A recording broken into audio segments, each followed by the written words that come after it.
Biscuit দিয়ে দিচ্ছ? আচ্ছা দেখিয়ে দাও, বন্ধুদেরকে দেখিয়ে দাও। আমার বাবুও কিন্তু পশু খুব ভালোবাসে। কুকুরটা রাস্তায় দেখলাম খুবই ক্ষুধার্ত, তাছাড়া আমি বিস্কুট নিয়েই বেরোই ব্যাগের মধ্যে। খুবই ক্ষুধার্ত কুকুরটা। আমরা একটু পশু পাখি একটু ভালোবাসি বেশি, তাই না বল বাবা? তোমার তোমার পশুর নাম কি বলে দাও?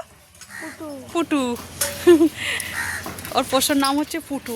দেখলাম রাস্তার মধ্যে ক্ষুধার্ত, খাওয়ার জন্য এদিক ওদিক করছে, আর দাঁড়িয়ে গেলাম সাইকেল চালাতে চালাতে।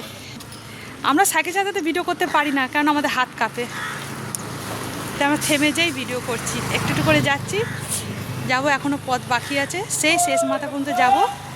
তাহলে দেখো আর একটা পোষ্য পেয়ে গেছি, ওর ডান পাটা দেখেছে অ্যাক্সিডেন্টে হয়ে গেছে। আমাদের একটু পশুদের প্রতি প্রচুর মায়া, একটু কুকুরদের প্রতি। আমার বাবু যে সাইকেলের হাওয়া ভরিছে, দাঁড়িয়ে রয়েছে।